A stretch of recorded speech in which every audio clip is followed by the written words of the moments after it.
Oui, disons, j'ai aussi précisé qu'avant tout, c'est pour punir. D'accord, Avant tout, c'est pour punir. d'accord.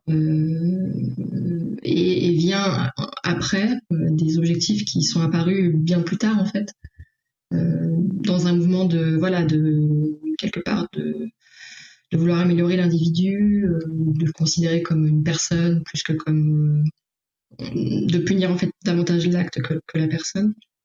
D'accord, ouais.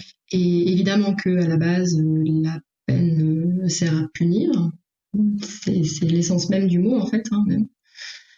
Et qu'ensuite vient d'autres missions qui peuvent apparaître accessoires, mais qui sont à mon sens tout aussi importantes pour donner un véritable sens à la peine. En fait. D'accord, d'accord.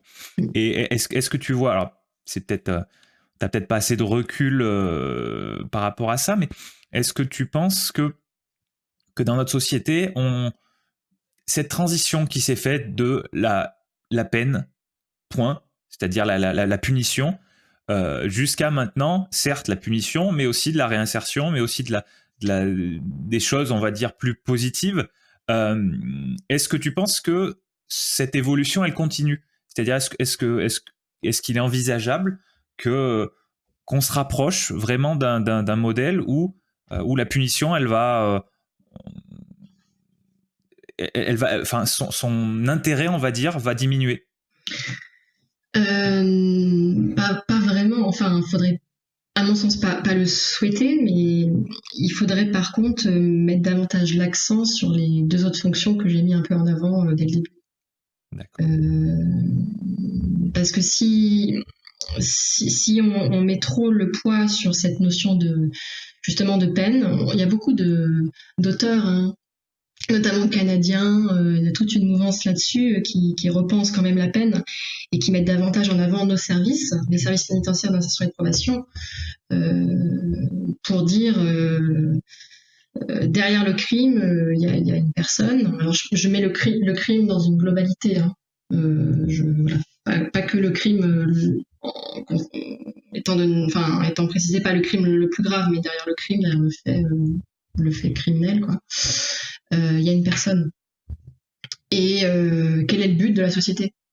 Est-ce que c'est de la mettre de côté?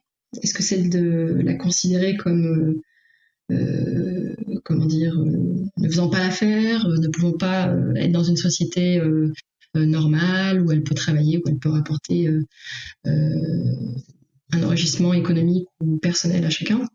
Est-ce qu'il faut la mettre de côté ou est-ce qu'il faut essayer de, entre guillemets, l'améliorer, enfin, avec toute la modestie qu'on peut avoir? Parce qu'en fait, la première chose à comprendre quand tu rentres dans un service comme ça, c'est de dire que tu ne pourras pas changer les gens. Donc, c'est seule la personne elle-même qui peut se changer.